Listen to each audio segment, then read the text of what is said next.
Your socks are nice. That's what I'm saying. I lifted my trousers to get my socks in.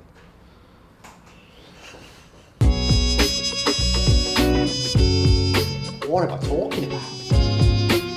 Bloody ridiculous. I think it started, by the way. Have you started?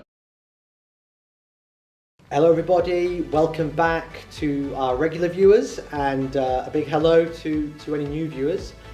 Today's topic is going to be a really interesting one, I think, growth versus profit. To start with, when the first, I'd say 5-10 years of phase 3, it was all about profit.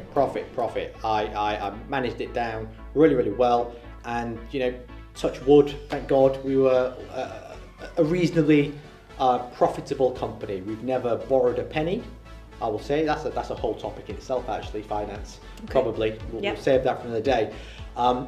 But we've never borrowed any money. Everything has been kind of self-grown, and I think it's a really interesting topic because which is more important? Is it profit? If you're just focusing on profit, is that more of a lifestyle business? How do you then grow? Whether you finance or whether you don't, how do you grow? Where's your investment coming from? And at what point in a company's growth do you start to have those discussions as opposed to just winging it really and making sure you want to make money? Yeah. I think there comes a point, certainly came a point for us where we had to start having much more strategic conversations. Yeah. But actually, what is the point of what we're doing? For us, for our company, rather than for our clients. I've touched upon it in a previous video where we discussed how we were really profitable in the early days, but never felt we were a true business because there was 3 of us, 4 of us, and it was very proper business, one man reliant. Yeah. But again, it's definition. How do you define a real business? Is that not a real business?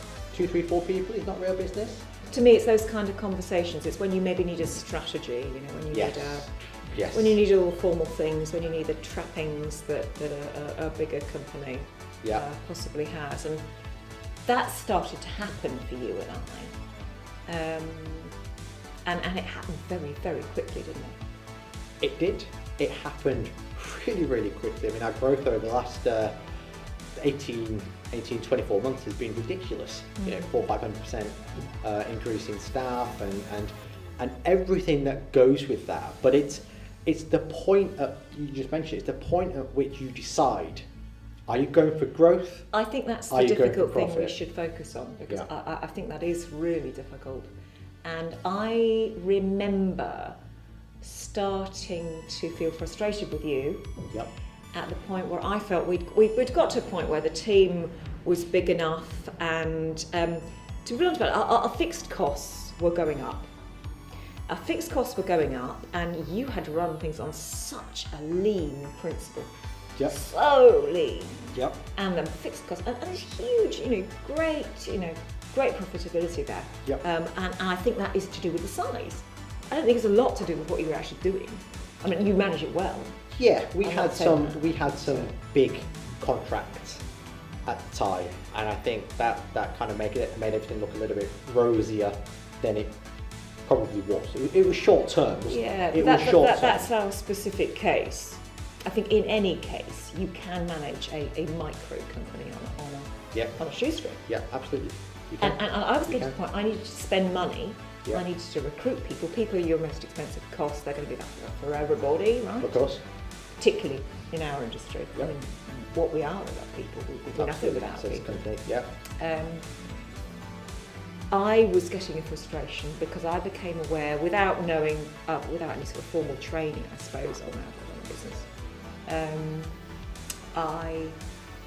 I was having to push you to see the cost base go up. Yeah. And the point I found myself making was, we want to grow. You were saying, we need to grow. I was saying, we need to grow, I want to grow.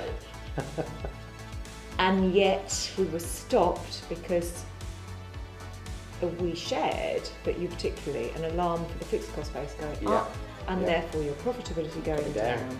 Yeah. And I started to argue with, we were talking about ridiculous things like Amazon and Google and all this kind of stuff. Yeah.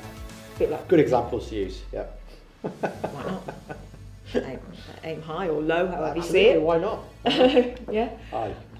But we started to have those conversations, and I remember saying to you, most proper companies when you get to a certain size, are not able to afford to run the way in which if you're going to grow, you've got to lose that profitability. Or that extent of profitability. And I've slowly come round to that way of thinking, because I think if you're really lucky, you could probably do both still. I'm sure there's companies out there who are extremely profitable and who are growing, year on year by ridiculous percentages increases. But for us, it was a case of, do we accept a little bit of a slow period, maybe 12 months, 18, 24 months. It's just slowing it down. And I think, again, one of the previous videos about letting go and handing over the reins and all this kind of stuff. I think it's really, really important to understand where you want to be as a company. How do you achieve that and kind of work your way back? And I think we're on track. We are doing everything we wanted to do, and we'd be really, really interested to hear your views, guys, on growth, profitability, can they live together? So let us know, guys. Let us know your feedback, let us know what you think. Please continue to subscribe, share it with your friends and family, your colleagues, kids, neighbours, whoever you want to share it with. And really, really interested to hear your feedback on this particular topic, but all the other videos on the topic. Tell us if we've got it wrong, please. Yeah, we probably have. Thank you, and see you all next week.